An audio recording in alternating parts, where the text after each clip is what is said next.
En muchas ocasiones nuestro estómago nos pide saciarlo, pero no sabemos si tenemos que llenarlo de comida o de amor. Sí, así es, habéis escuchado bien, porque el amor también nos alimenta. Bienvenidos, bienvenidas a un nuevo programa de autosanación emocional. Hoy hablaremos con Kuka Acinovic, experta en coaching transformacional profundo, alimentación consciente y autocompasión. Charlaremos con ella sobre alimentación, sobre los tipos de hambre y de cómo poder mirarnos desde un lugar más compasivo cuando bien la comida o la vida se nos hace bola.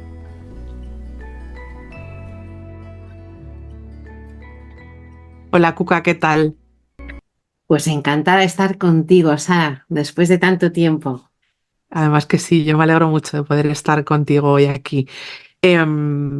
Vamos a hablar de algo muy interesante, que tú eres experta en ello, y te quería empezar preguntando, porque tienes en tu web una frase de Santa Teresa de Calcuta que dice que el hambre de amor es más difícil de saciar que el hambre de pan.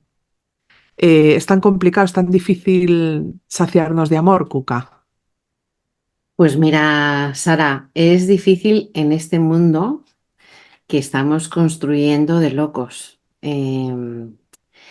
por muchas razones, pero una de ellas es porque vivimos a una velocidad tan grande que se está volviendo un mundo muy, muy, muy, muy, muy, muy, muy demandante. Esto nos obliga siempre a estar proyectados hacia afuera, o sea, al sigo, consigo, persigo, ¿no? O sea, siempre como intentando alcanzar algo que está fuera de nosotros y esto nos desconecta completamente de nosotros. Y esto es lo que nos da el hambre de amor. Ujú. O sea, es decir, cuando no existe hacia uno mismo, no puede existir hacia otros, ¿no? Entonces, fíjate que vivimos en una sociedad donde tenemos de todo y sin Mm, embargo hay un gran espejismo de escasez, ¿no? De escasez en nunca es suficiente, nunca nos acostamos pensando que no hemos hecho suficiente mm, y nos levantamos sintiendo que no hemos descansado suficiente. Y a partir de ahí, todo el resto. Es decir, no he comido suficiente, no soy suficiente, tenía que haber hecho más, etcétera, etcétera, ¿no? Entonces esto nos hace entre la velocidad y esta desconexión y este no soy suficiente, nos hace que vivamos también muy en la cabeza, vivimos, o sea, pensamos la vida más que sentir la vida, ¿no? Es otra de las razones por las que estamos muy desconectados también de nosotros, ¿no? Entonces, esto nos desconecta del cuerpo y en el cuerpo es donde realmente descubrimos cuáles son nuestras necesidades reales, ¿no? Entonces, cuando hay desconexión, cuando no sé qué es lo que necesito realmente, cuando voy rápido en piloto automático y a lo mejor he creado el hábito de satisfacerme con nevera o con internet o con redes ujú, sociales, con tal, si no chequeo, si no paro y chequeo y conecto con el cuerpo y pregunto al cuerpo qué es lo que necesitas en este momento, lo que hago es pum, pum, pum, piloto automático, ¿no? Y esto nos genera un vacío. Y ese vacío es el que ya hablamos amor, ¿no? El ujú. poder escucharme y darme lo que necesito. Entender qué es lo que necesita mi cuerpo. A veces, no sé si te ha pasado, a mí me ha pasado a veces de repente coger una manzana y comer cuando en realidad lo que tengo es sed. Sí, sí pasa, O de sí. comer porque si me siento muy cansada y entonces no tengo energía, entonces me pongo a comer en piloto automático, que bueno, en realidad lo que a lo mejor necesito es meterme en la cama media hora antes, ¿no? Mm, Entonces, esta desconexión lo que hace es generar ese vacío y ese vacío es, bueno, pues al final lo que llamamos vacío de amor, ¿no? Mm. mm. Em, ¿Por qué tenemos que llevar una alimentación desde la compasión? Esta pregunta es compleja. Eh, empezaría diciéndote que no tenemos que, o sea, no hay que tener que Vale, hacer bien, nada, ¿no? bien. No hay que imponernos nada, vale, bien. La Tomo nota. compasión precisamente Sí, es sí. lo otro, ¿no? Pero mira, cuando vivimos en una lucha interna, ¿no? O, por ejemplo, experimentamos en este mundo tan demandante una vez más, ¿no? Ujú, Eh, pasamos, o sea, enseguida se nos encienden emociones un poco más difíciles, tipo, por ejemplo, hay un fracaso, pues la vergüenza, algo me ha salido mal. Todo esto lo que hace es que nos produce como malestar, ¿sí? ujú, Especialmente acuciante es esto cuando tenemos dificultades con nuestro cuerpo, con la aceptación de nuestro cuerpo o dificultades con la comida. Es decir, enseguida se nos pueden encender emociones difíciles como son la vergüenza, el rechazo, incluso el maltrato, ¿no? Hacia uno mismo porque esto que hay aquí no me gusta, ¿sí? Entonces, ¿qué hace la compasión? Fíjate, si miramos cuál es la definición de compasión, es la sensibilidad al sufrimiento de uno mismo o de otros, con el compromiso de tratar de aliviarlo y prevenirlo, ¿no? Entonces, ¿por qué la compasión es fundamental cuando hablamos de temas de alimentación y relación con el cuerpo? Porque todas las personas que hemos sufrido en nuestra relación con el cuerpo o con pues, algún tipo de trastorno de alimentación, tenemos especial desconexión ujú, del cuerpo y especial maltrato del mismo. No elegido muchas veces y no somos conscientes de ello, pero sí pues hay un dolor muy grande, ¿no? Ahí. Entonces el tema de la compasión en este caso lo que hace es que nos cultivamos la amabilidad, cultivamos, primero es identificar ese dolor y luego traer amabilidad en vez de traer rechazo, crítica, juicio, ¿no? Que es un poco en lo que crecemos. Em, en lo que crecemos porque así nos lo han enseñado, es mm, decir, la cultura ya sabes que es muy demandante y es muy crítica con determinados tipos de cuerpo. Hay un gran estigma, gordofobia, y esto genera un dolor muy profundo, ¿no? Y un sentido de rechazo de la sociedad enorme. Total que traer la compasión es fundamental para poder empezar a trabajar con uno mismo, porque si no, ¿qué pasa? A mí me pasó personalmente cuando empecé a trabajar conmigo misma y empecé a ir hacia adentro, lo que yo me encontré es un nivel horroroso de voces, nada agradables, que pues no me dejaban, o sea, no era agradable, entonces no me dejaban poder entrar a trabajarme. La compasión lo que hace es que calma estas voces tan negativas que, por otro lado, tampoco me ayudaron mucho, ¿no? O ujú, sea, se crean con el ánimo estas voces se crean, muchas veces también vienen de nuestra infancia, de personas que hemos integrado en nosotros, ¿no? Se crean con la intención de, si integro esta voz y me lo digo yo, entonces prevendré el que esto me vuelva a pasar, pero la realidad es que no prevés nada, la voz se perpetúa, la haces tuya y lo único que hace es que nuestro hogar interno se vuelva un sitio muy incómodo en el que vivir.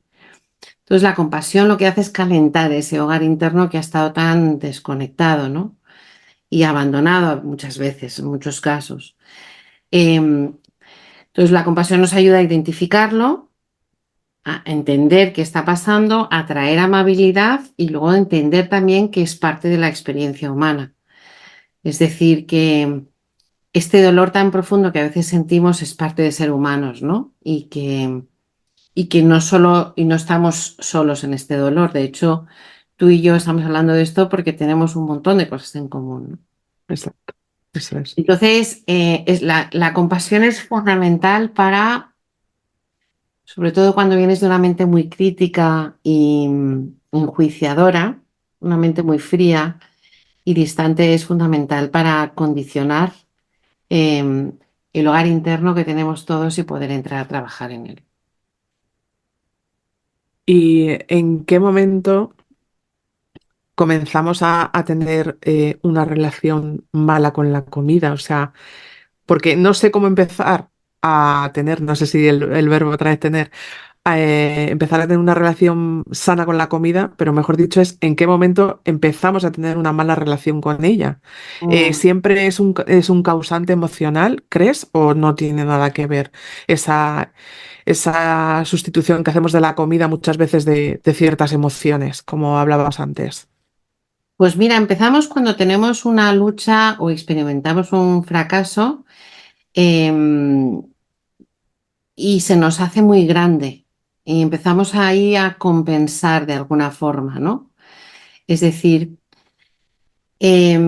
generalmente cuando somos niños tenemos pocas herramientas para lidiar con las cosas, si no nos enseñan, con las cosas que son difíciles de gestionar emocionalmente, ¿no? Entonces, em, ahí aprendemos a compensar, es decir, lo trajo.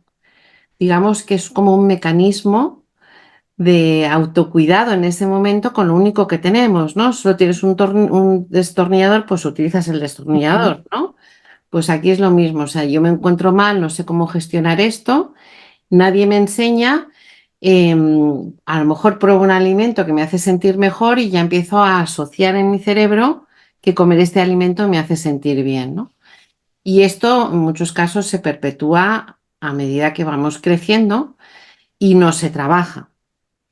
Entonces, pero esto no necesariamente solo pasa cuando eres niño. Bueno, en la juventud pasa mucho y hay veces que, por ejemplo, pues has tenido un normopeso durante tiempo, tienes un embarazo, engordas y de repente empiezas a recibir el bullying y no sabes cómo gestionarlo porque no has hecho nada de trabajo personal. Entonces, tiene que ver con básicamente cuando algo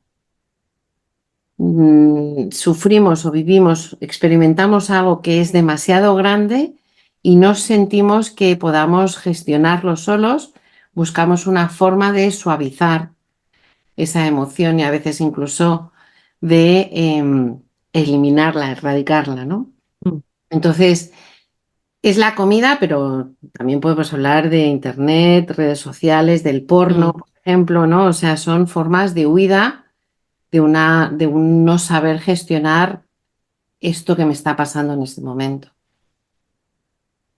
Em, quería saber si qué diferencia hay, o si es lo mismo, que es, entiendo que no, alimentarnos de forma intuitiva y el mindful eating.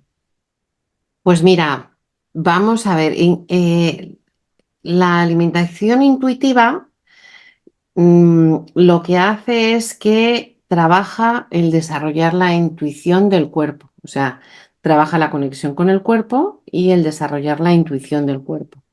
Y desde ahí saber pues cuáles son, cuando estás llena, cuando hay satisfacción, cuando la necesidad de movimiento del cuerpo, etcétera. La única diferencia de esto con la alimentación consciente o mindful eating es que el mindful eating tiene su base en el mindfulness, que es la meditación, es una forma de meditación. Es decir, desde el mindful eating lo que trabajamos es la reconexión con el cuerpo también, pero también trabajamos con todo eso que traemos al plato, que traemos al acto de comer, ¿no? Ujú. Entonces, se trabaja mucho desde el mindfulness, con el pensamiento, la calidad del pensamiento, ¿no? Esa calidad del pensamiento nos puede generar unas sensaciones físicas en el cuerpo que si seguimos alimentando desde el pensamiento nos puede generar una emoción y esa emoción nos genera una conducta, que es comer, ¿vale? Ujú. Entonces, desde la alimentación consciente trabajamos también con todo esto. O sea, no solo con el saborear, no solo con soltar el tenedor entre bocado y bocado, o comer despacio, o que tenga muchos colores. O sea, esto es una parte básica de la alimentación consciente. Pero la alimentación consciente está enraizada en lo que es el mindfulness, ¿no?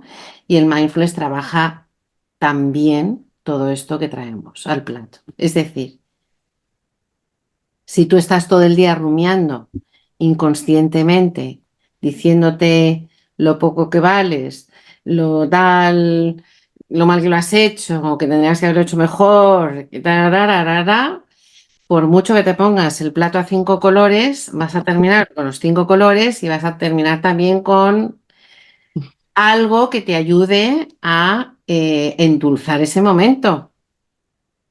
¿Me entiendes? Mm. Entonces, la raíz de la alimentación consciente es fundamental la parte de la meditación, el trabajo que se hace con nuestro cerebro, con entenderlo, con trabajarlo, con calmarlo, con llevarlo también al gimnasio, al cerebro, ¿no?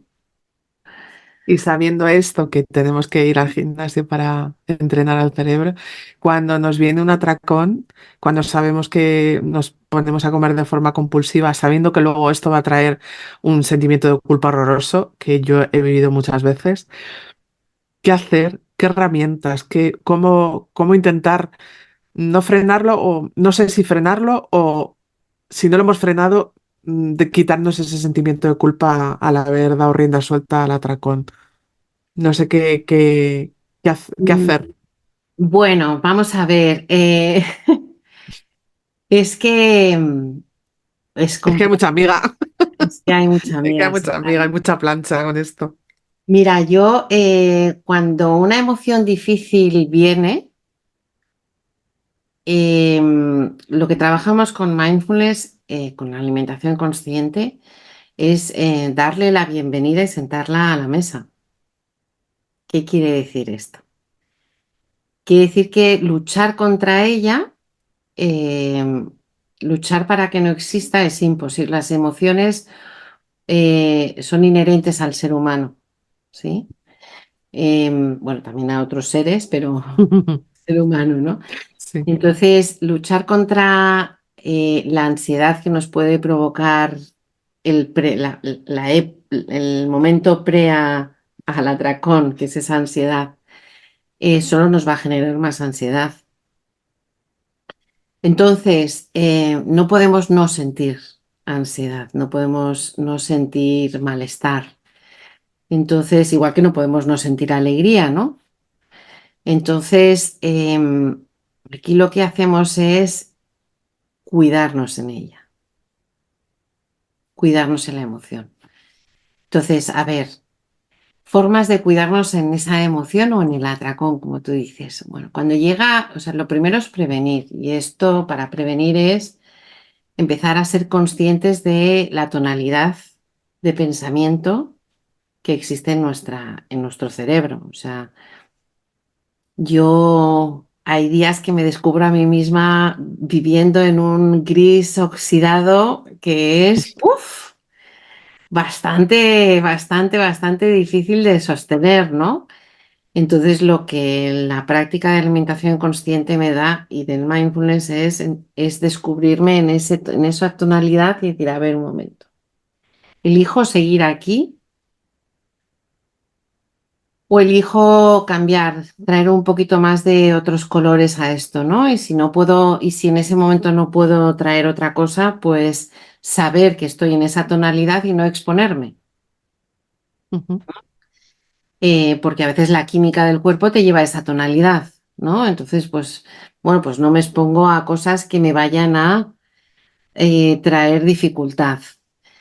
Otra cosa es, bueno, pues ya, o sea, no he sido consciente de la tonalidad y ya estoy ahí en el momento de tal.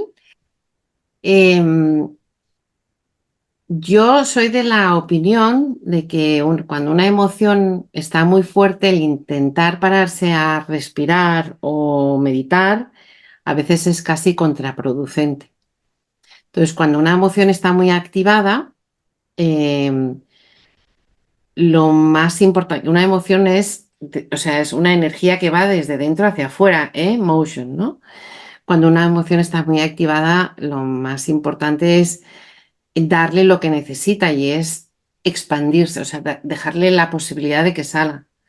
Para mí lo que más me funciona es caminar, salir a caminar, salir a respirar aire fresco, salir a caminar. O sea, es que esto no lo podemos hacer siempre, pero lo podemos hacer más veces de las que creemos. Es decir, bajar abajo al portal, respirar simplemente el aire, el contraste del aire fresco en la cara y hacer algo de ejercicio que nos ayude, no me estoy hablando, refiriendo a ir al gimnasio, sino hacer algo que me ayude a sacar la energía. A veces es caminar un poco más rápido, a veces es Danzar o a veces, danzar, no sé, irte a exactamente. nadar un rato, lo que sea. Sí, exactamente.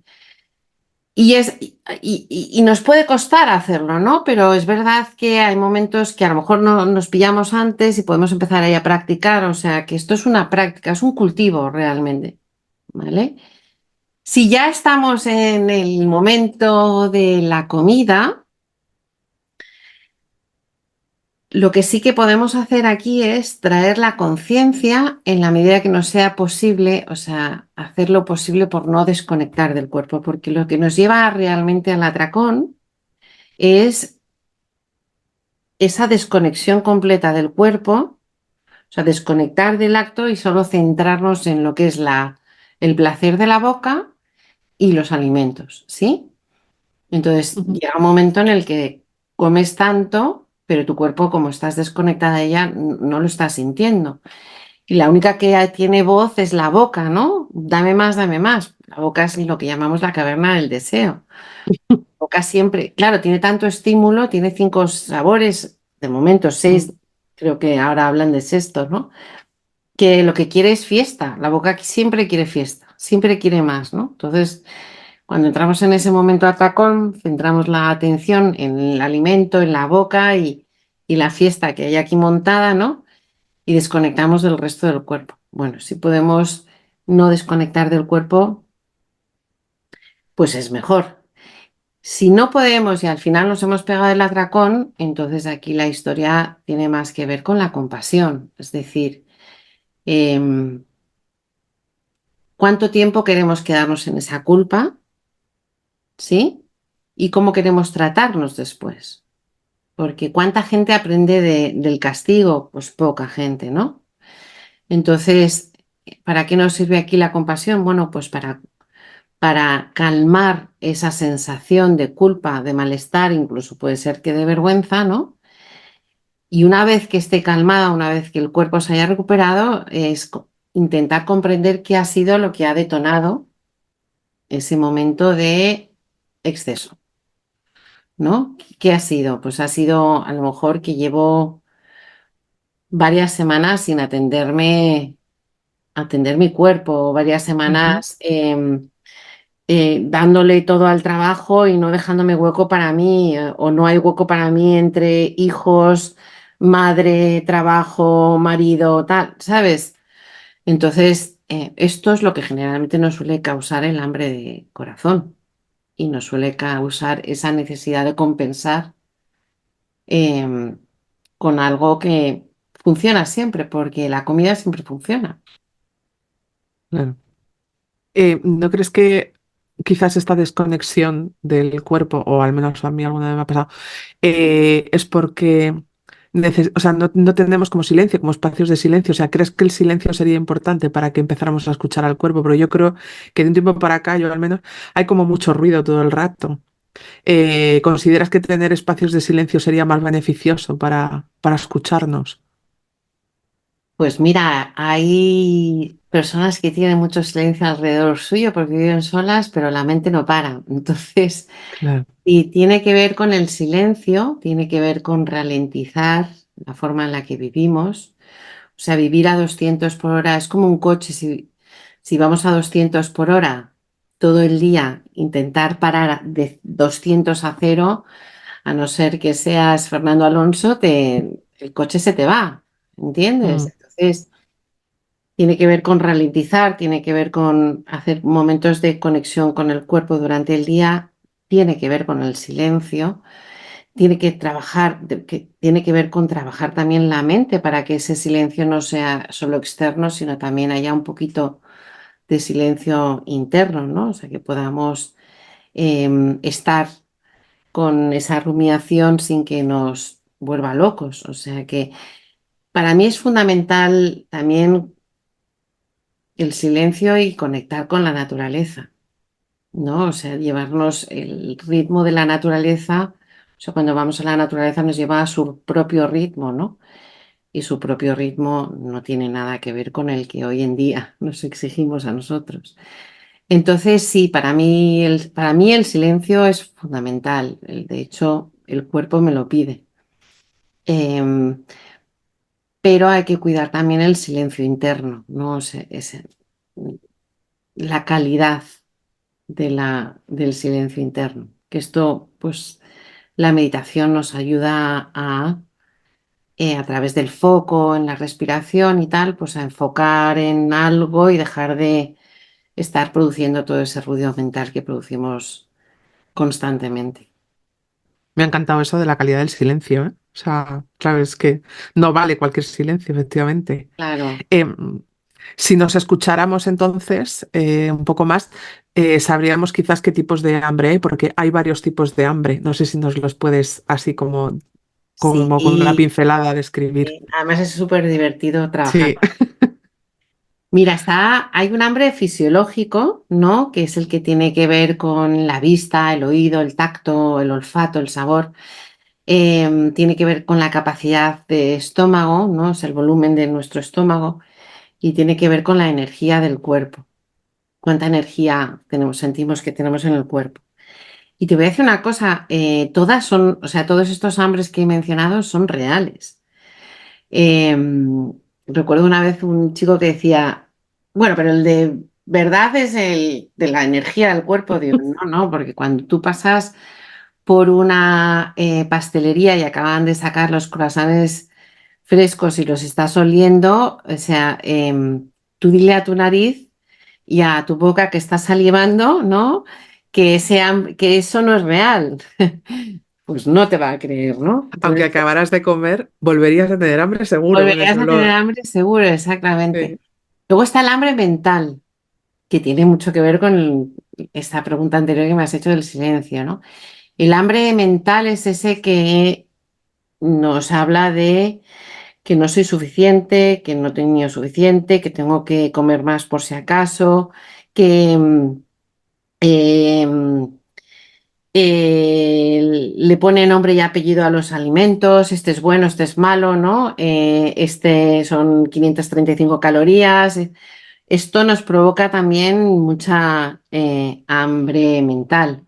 Y luego está el hambre emocional, es el hambre de corazón, que tiene que ver con, fíjate, con una desconexión. O sea, digamos que cuando alimentamos nuestro hambre de corazón, alimentamos la conexión con nosotros mismos y alimentamos la intimidad con nosotros mismos. Alimentamos esa parte de qué es lo que verdaderamente necesito en este momento. A veces es un abrazo, a veces es una palabra amable, a veces es una sensación de estar conectada, de estar conectada conmigo, con el universo, conectada con la tierra, conectada con, ¿no?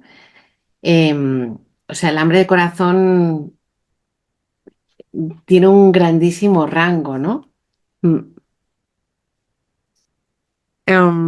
Una vez que sabemos todos los tipos de hambre, una vez que sabemos que tenemos que escucharnos y demás, te vas a redes sociales o te vas a la tele o te vas a una revista y te empiezan a bombardear pues estos cuerpos normativos, estos cuerpos maravillosos y todo, y te hace tambalear un poco todo esto, ¿no? Que tú te vas trabajando día a día.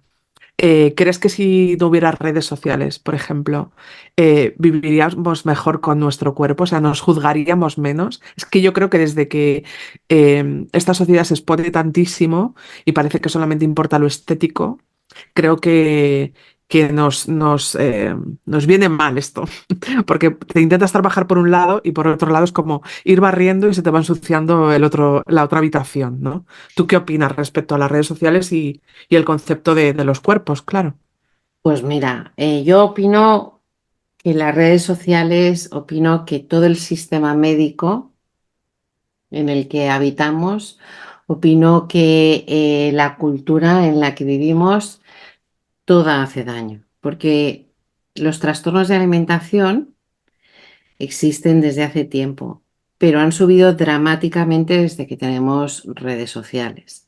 Entonces, sí, si no hubiese nada de esto, ¿cómo nos sentiríamos? Una liberación.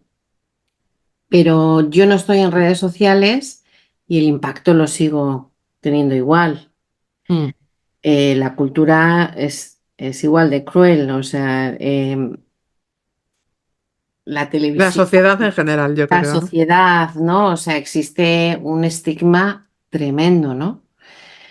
Muy reforzado por el cuerpo médico, em, que se basan en estudios y, bueno, la ciencia, pero la realidad es que son grandes generalidades y no hay, bueno, no es aplicable a todo el mundo, ¿no? Entonces, vivimos una sociedad, desgraciadamente, en la que estamos muy sometidos, más allá de las redes sociales, al escrutinio público y es muy doloroso. Mm. Mm. Lo es. Pero bueno, seguiremos cuidándonos. Si alguien que nos haya estado escuchando le ha resonado todo lo que has dicho, ¿dónde puede encontrarte y qué es lo que ofreces a esa gente que le haya resonado? ¿Qué es lo que, qué trabajo haces con ellos? Que nos cuentes un poco Pues y mira, dónde pueden a encontrarte. mí me gustaría terminar, bueno, yo no tengo redes sociales como te contaba antes, entonces en mi Ujú. página web, kukacinovic.com, ahí pues me podéis contactar y luego también en el Centro de Alimentación Consciente, que es un centro en línea que vive en Estados Unidos, o sea, la verdad es que está en inglés. Yo trabajo en desarrollar contenidos en español, pero no me llega la vida, entonces tampoco voy al ritmo que yo quisiera, ¿no?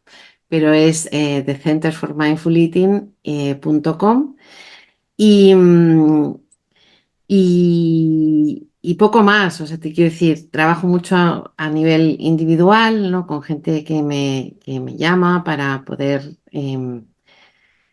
comprender un poco cómo mejorar su relación con la comida, con el cuerpo y todo esto. Yo una de las cosas que quería es cerrar esta entrevista, si te parece bien, Sara, Sí. un poco haciendo una valoración global porque hemos hablado de las dificultades con la comida, de la mala relación con el cuerpo, de cómo la alimentación consciente viene a ayudarnos a trabajar con todo esto. Pero fíjate, la alimentación consciente tiene una parte y es conectarnos también con o sea,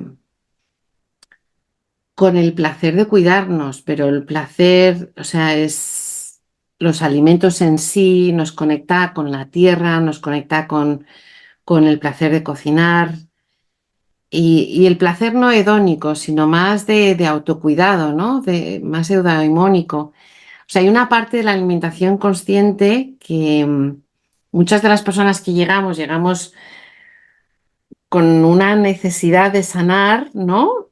Y una vez que sanas, lo que haces es expandir las bondades de los alimentos, ¿no? En nuestro cuerpo. Es decir, esa necesidad tan grande que tenemos de estar conectados al cuerpo a través de los alimentos, con la tierra, em, con el placer en la boca, en la satisfacción de cuidarte, de saber qué es lo que necesita tu cuerpo y poder atenderlo en lo que necesita, ¿no? Todo esto se desarrolla, o sea, es decir, no solo nos quita la parte negativa, con la que Ujú. traemos, sino que fomenta también pues la alegría que nos traen los alimentos, la conexión que nos traen los alimentos conmigo, con la mesa donde celebramos, ¿no? Donde, con la tierra que cultivamos, con todo, ¿no? Entonces, bueno, pues es una práctica de cultivo, pero es una práctica de por vida. Oh, pues qué buen final, la verdad, una práctica de por vida, además que sí. Yo te doy las gracias, Cuca, por esta charla, por tu generosidad a la hora de decirme que sí enseguida para vernos. Y pues dejaré puesto tu web por si alguien quiere contactarte o quiere bichear un poco más, que es todo lo que haces. Te doy las gracias y te mando un abrazo muy fuerte. Un abrazo enorme para ti y para todas las personas que nos han dedicado un ratito para escuchar y comprender un poquito más este gran desconocido de la alimentación consciente. Pues sí, muchas gracias, Cuca.